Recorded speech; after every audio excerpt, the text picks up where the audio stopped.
Amis des abeilles, bonjour. Aujourd'hui, je suis avec Yann pour bonjour. Nous allons vous faire une présentation sur le varroa. On avait dit qu'on ferait une présentation sur le varroa et sur le frelon asiatique, mais aujourd'hui, on ne parlera pas du frelon asiatique. On va garder cette vidéo pour le printemps, quand on va commencer à mettre les pièges, quand on va commencer vraiment à voir les frelons asiatiques. Ça sera, je pense, un peu mieux de les voir sur le terrain. Hein. On essaiera de regarder là-dessus. Donc aujourd'hui, on va se concentrer beaucoup sur le varroa. Yann, il va nous en parler un peu plus que moi sur le varroa. Et restez jusqu'à la fin. À la fin de la vidéo, nous allons avoir une petite vidéo bonus, car on a eu un coup de chance. Enfin, Yann a eu la chance parce que moi je travaillais et j'ai pas pu y aller. Je suis un peu rage. C'est samedi 25. Il a fait une température idéale pour ouvrir les ruches, pour regarder la ruche, si on avait eu de la perte, comment elle se portait et tout ça, pour les nourrir. Et donc en fait, Yann a filmé une ouverture de ruche. Bon, voilà, à l'origine, comment dire, au fort, nous avions 2 ruches avec des abeilles, et il y en a une qui est décédée, quoi. Qui est décédée, oui, qui n'a pas réussi à passer l'hiver. Voilà. L'hiver qui n'est pas terminé de toute façon. Non, il reste terminé. Encore un petit peu de temps, mais c'est vrai qu'on a eu de la chance samedi dernier, de pouvoir les ouvrir. Il faisait, je sais plus, je le dis dans la vidéo, la température pratiquement 15 degrés. C'était le printemps. C'était vraiment le moment idéal. Voilà. Et là, ça a permis de voir, dans la vidéo, c'est expliqué, j'explique un petit peu tout ce qu'il y a à voir. Donc aujourd'hui, on va voir sur le varroa. Alors le varroa, pourquoi le varroa? Parce que le varroa, en fin de compte, il y a une des ruches du château. Du château. Le rucher du Fort d'Arche. Du rucher du Fort d'Arche, je cherchais. Donc il y a une des ruches qui n'a pas passé l'hiver, malheureusement qui est décédée, et je pense fortement que c'est à cause du varroa qu'il y a eu cette perte, quoi. Enfin, que le varroa est un des facteurs premiers de la perte de cette ruche. Alors le varroa, apparemment, il attaque beaucoup cette année. Moi, j'ai un autre ami avec qui je travaille qui est aussi comme apiculteur. Il a beaucoup plus de ruches que nous. Et il a une grosse perte de varroa. Et Léandre, pour le citer, il y a une saison aux abeilles. Et on parle aussi comme quoi cette année, apparemment, le varroa est très virulent. Je te laisse la parole, vas-y. Très virulent aussi parce que tout simplement, on a des essaims qui ont eu du mal l'année dernière, qui n'ont pas eu beaucoup de réserves, qui ont eu du mal de se développer. Et à ce moment-là, c'est sûr qu'avec des essaims qui sont assez faibles à l'entrée d'hiver, c'est très très compliqué pour eux de pouvoir passer l'hiver en entier, qui dure un petit bout de temps quand même dans les Vosges en plus. Hein, il y a une grande période. Il y a des périodes qui sont plus courtes dans le sud de la France. Nous, pendant 4 mois, elles peuvent pas sortir pratiquement, donc c'est parfois très très tendu. Alors le varroa, ici je vous ai mis donc une image où on voit dans quelques varroas. Donc le varroa, c'est un acarien qui va s'attaquer donc aux abeilles. Alors c'est un acarien qui provient d'assez loin en fin de compte. Hein. Il est présent sur l'île de Java. Donc l'île de Java qui se situe au sud de l'Indonésie, qui était présent sur certaines abeilles. Alors là-bas, c'est pas de l'Apis mellifera comme on a nous en Europe. Non, c'est bon, tu peux laisser l'autre là, ça allait. C'est de l'Apis cerna, une autre variété en fin de compte d'abeilles, qui elle a un cycle de reproduction, enfin de naissance plutôt de 17 jours.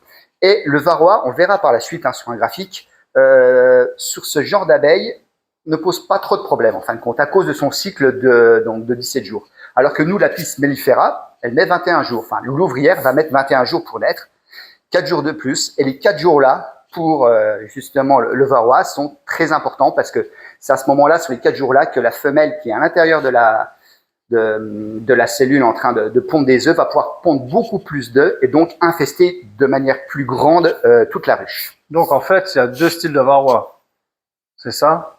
Non, d'abeilles là. C'est d'abeilles, ouais. C'est les abeilles. C'est pas les mêmes abeilles. Alors l'Apis cerna qui est aussi une abeille qui fait du miel, donc qui est présente sur l'île de Java depuis, on pense, très très longtemps, mais qui s'était en fin de compte habituée à vivre en relation avec le varroa. Et l'Apis mellifera, donc l'abeille qu'on a nous ici, n'arrive pas du tout à s'adapter et ça pose énormément de problèmes. Donc la première trace remonte à 1904, enfin la première étude sur laquelle on en parle un petit peu, donc 1904. Et après, on va pouvoir voir justement qu'elle s'est développée et elle a envahi entre guillemets le monde entier. Donc tu peux passer, ouais.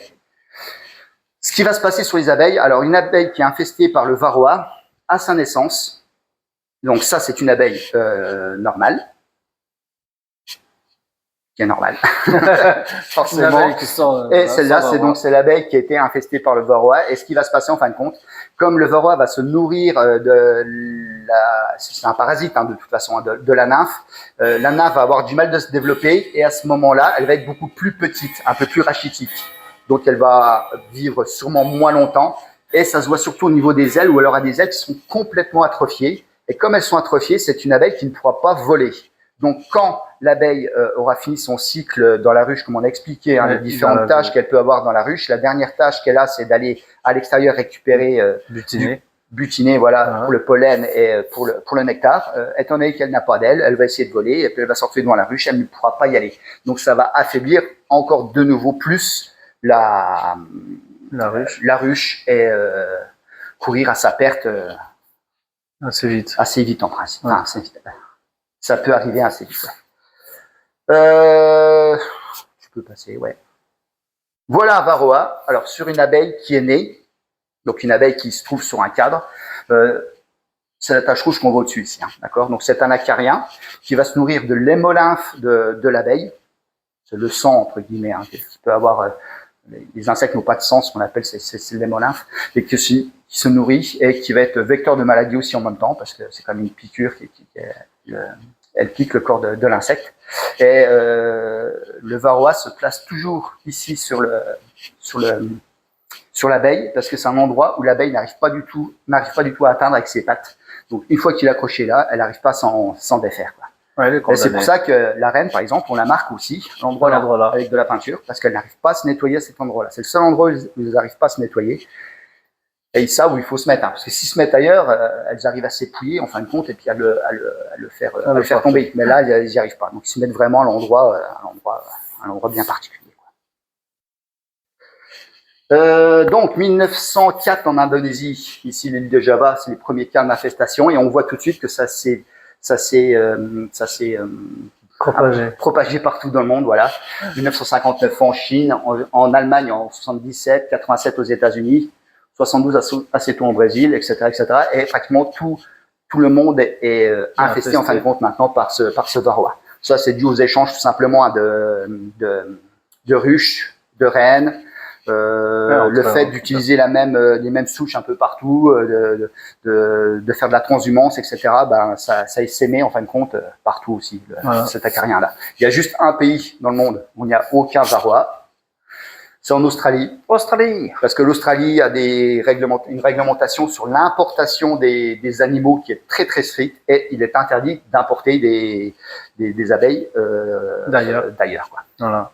Comme beaucoup de choses en Australie, ils sont très conservateurs, ils ont très très peur de tout ça, ce qui peut être bien parce que eux, ils ont aucun problème avec le varroa, quoi. Et ça pose vraiment des gros problèmes nous partout ailleurs, quoi. Alors, ce qui se passe en fin de compte, le varroa, comment il va se développer? Il se développe déjà dans le couvain. Donc, il se développe uniquement quand il y a de la ponte. Donc, la reine, ça on l'a déjà vu, la reine pond un œuf dans une cellule vide et ouverte. L'œuf, il est ici. Donc, c'est très très grossi parce que la taille, c'est tout petit. Un œuf comme ça, on a du mal de le voir. Faut une loupe en principe pour le voir. Donc, la reine dépose un œuf. Après, les abeilles s'en occupent. Vas-y, tu peux passer. S'en occupent. La larve grossit. Et juste avant l'operculation, une femelle varroa rentre dans la cellule. Voilà. Les abeilles ne le remarquent pas parce que bien souvent, elle va se cacher à côté. Parce que si les autres abeilles le voient, elles arrivent quand même à le dégager. Voilà, ouais. Et là, en fin de compte, ça va être operculé. Donc, vas-y. Une fois que c'est operculé, miam, miam, miam, miam, miam, il se nourrit un petit peu de la larve. Comme ça, la femelle grossit. Et c'est une femelle qui est fécondée. Donc, vas-y. Elle va pouvoir pondre des œufs. Elle va pondre un premier œuf qui sera toujours un mâle. C'est un œuf non fécondé. Alors, c'est comme les abeilles. Un œuf non fécondé d'un varroa va donner un mâle. Donc, ça pond un mâle en premier. Et après, c'est au bout de 30 heures. Ouais, c'est ça le premier. Et après, je peux passer, c'est pas marqué là, je sais plus. Toutes les 10 heures, je crois, elle peut pondre un deuxième œuf, un troisième, etc. Et à chaque fois, ça sera des varroas femelles là, à ce moment-là. Au bout de 5 à 6 jours, ils sont matures sexuellement. Le mâle féconde toutes les femelles qui sont à l'intérieur et la multiplication se fait. Donc au début, on n'avait un seul varroa à l'intérieur et là, on en a déjà 3 des femelles qui, si elles sont fécondées, vont aller de nouveau infester 3 autres cellules. Donc de 1, on passe directement à 3 au bout de 21 jours. Les nénuphars. Voilà. Ça va très très vite. Et le problème, c'est le 21 jours. Il y aurait que 17 jours, c'est pas un problème. Il y aurait qu'un seul varroa viable à la sortie, comme dans la Pis cerna. Comme nous, la Pis mellifera, c'est 21 jours. Eh ben, il y a 4 jours de plus. Et les 4 jours de plus, ça va faire qu'il y aura 3, voire des fois 4 varroas en plus viables à l'intérieur de la cellule. Vas-y. À la naissance, l'abeille, elle sort. Alors, les varroas qui sont fécondés s'accrochent à l'abeille qui sort et vont infester d'autres cellules ou restent sur le dos de l'abeille. Ceux qui ne sont pas fécondés, ils meurent assez rapidement et sont évacués par les autres abeilles. Et, vas-y. Et le cycle recommence. Parce que les varroas qui sont ici vont pouvoir de nouveau aller infester une nouvelle cellule, etc. Et le taux d'infestation, en fin de compte, va augmenter. Et plus il y aura de cellules, de cellules, plus il y aura de varroas à l'intérieur. D'où la perte. D'où la perte, voilà. Le graphique, c'est un peu compliqué, mais en fin de compte, non, c'est pas très compliqué. Au printemps, le nid à couvain, le nid d'ouvrières, en fin de compte. Les ouvrières se développent beaucoup et la ruche se développe. On a la courbe des varroas qui va augmenter en même temps, forcément. Il y a de plus en plus de place pour pouvoir pondre à l'intérieur des cellules parce qu'il y a de plus en plus d'ouvrières. Donc, le niveau de varroa va augmenter. Le problème, c'est qu'à la fin de l'été, au début de l'automne, évidemment, il y a de moins en moins d'abeilles de couvain, mais le nombre de varroas, lui, il diminue pas. Donc, proportionnellement, il y a de plus en plus de varroas dans une ruche. Et il y a un moment qui est critique, en fin de compte. C'est-à-dire, s'il y a trop de varroas par rapport au nombre d'abeilles, bah, la ruche, à ce moment-là, ne peut pas passer l'hiver. Les abeilles vont mourir d'épuisement à cause des varroas et ça ne va pas aller. Donc, ce qu'il faut faire, c'est qu'à ce moment ici, la période optimale, le traitement, il faut absolument casser cette courbe-là pour la réduire au maximum. Et là, il va falloir les traiter, les ruches. Donc, il va falloir les soigner. Et pour les soigner, on a plusieurs produits, plusieurs techniques disponibles.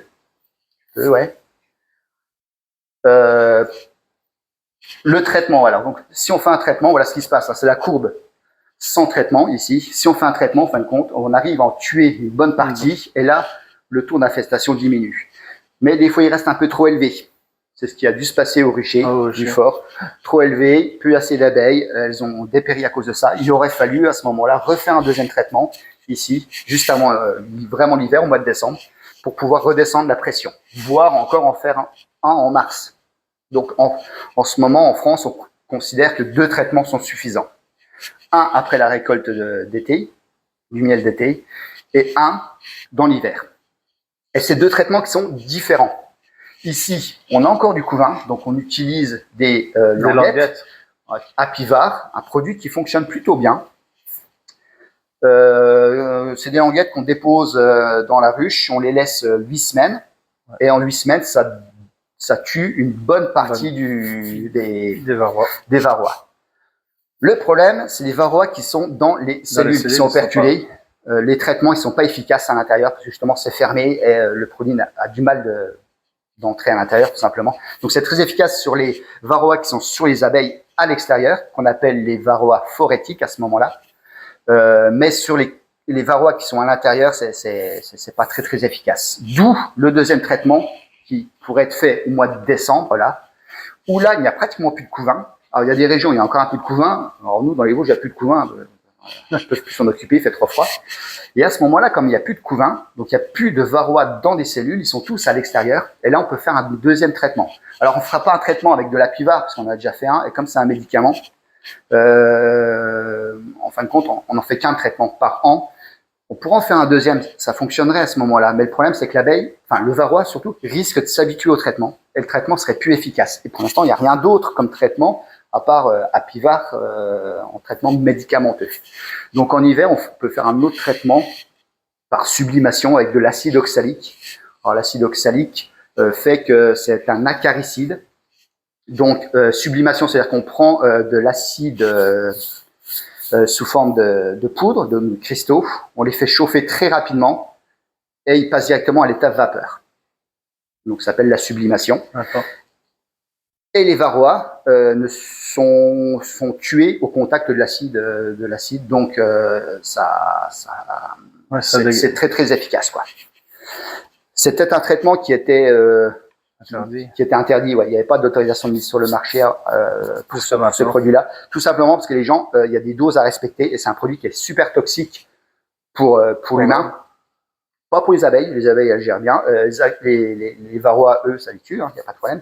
Mais nous, c'est super dangereux et il faut bien respecter les doses, tout simplement. Donc maintenant, il y a une autorisation de mise sur le marché. On peut utiliser des appareils de vaporisation et de sublimation, pardon. Et ça devrait fonctionner bien. Donc nous, au rucher du fort, ici on avait pu faire un traitement, peut-être que la ruche aurait été sauvée. Peut-être. C'est peut-être une des causes. Hein. Sachant que l'autre qui est juste à côté a eu exactement le même traitement, et même avec le même traitement, le résultat final n'est pas du tout le même. Enfin, il y en a une qui se porte plutôt bien, et puis l'autre qui est décédée. Donc c'est tout un ensemble de choses, je pense, qui fait que... Peut-être un peu faible aussi, un peu plus faible. Peut-être plus faible, moins de réserve, je sais pas. Avec l'année, de toute façon, qu'on a eu l'année dernière, c'était une catastrophe. Voilà.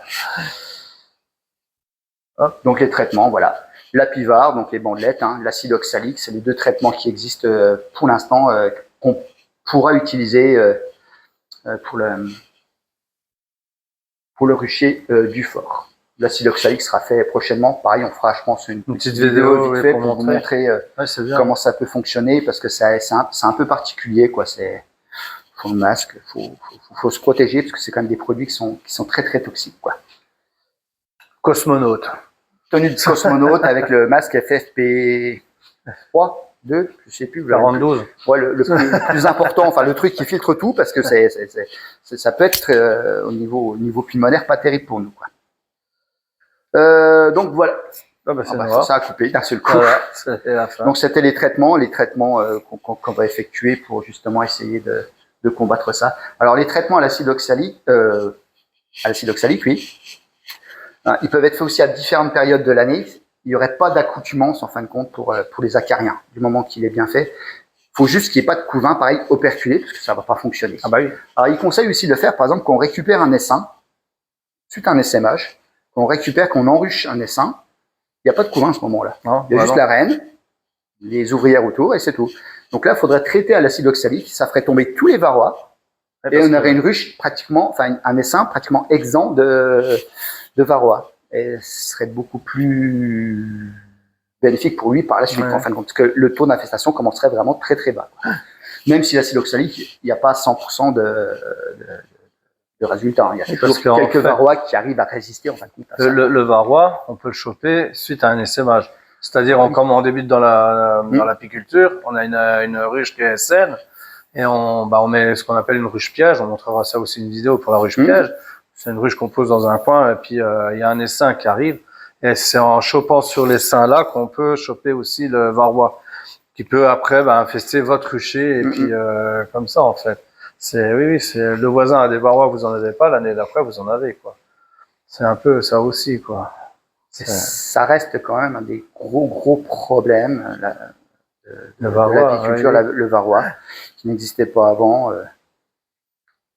Avant, dans le temps, on disait, voilà, moi j'avais ma ruche, c'est bon, j'ai une ruche, j'aurais mis 60 kilos de miel par an. Bah oui, parce qu'une ruche, elle peut faire 60 kilos. Maintenant, c'est 60 kilos, mais il faut 10 ruches, quoi. Voilà, non, faut peut-être pas 10 ruches. Après, ça dépend des saisons. Il y a une pression du varroa qui fait que c'est très compliqué pour les abeilles. Et puis, il n'y a pas de traitement magique qui a été encore trouvé, quoi. Non, ça c'est sûr. Donc, il y a le varroa. Il y a le frelon asiatique, mais ça, on fera une vidéo asiatique, c'est ce qu'on a dit prochainement, parce que ça aussi, c'est une sacrée pression sur une ruche. Voilà. Il y a les néonicotinides, je sais plus comment on dit là. On mettra le petit mot. On mettra le petit mot là, voilà. De nouveau, c'était autorisé en France sur certaines cultures, alors que ça avait été interdit. C'était bien pour les abeilles. Et ça a été de nouveau utilisé. Et c'est des pesticides. C'est des pesticides qui tuent les abeilles, tout simplement. Voilà. Un pesticide.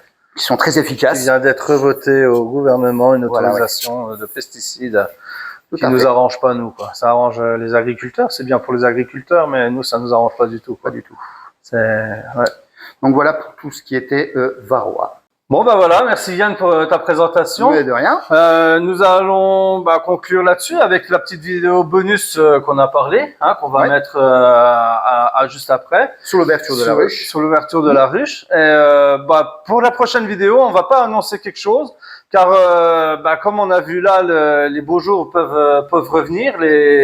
Donc en fait, ça sera sûrement une vidéo surprise. Bon, on parlera sûrement dans une prochaine vidéo du frelon asiatique, mais comme tu as dit là, avec le traitement par fumigation, voilà, ça peut être une visite de printemps. Une visite de printemps où on passe devant le rucher et puis on voit les abeilles qui sortent, tout ça. Donc on fait pas on va pas faire de vidéo. Et comme tu dis, le printemps arrive, le printemps, la sortie des barbecues, comme dirait l'autre. Le gras, c'est la vie, hein, n'est-ce pas? Mais il faut vous rappeler que ce ne sont pas les abeilles qui viennent vous embêter sur le barbecue, sur le gras. Les abeilles n'aiment pas les gras, ce sont les guêpes. Les guêpes, évidemment. Les guêpes qui viennent vous croquer votre assiette. Pas folle l'abeille. Voilà, pas folle l'abeille.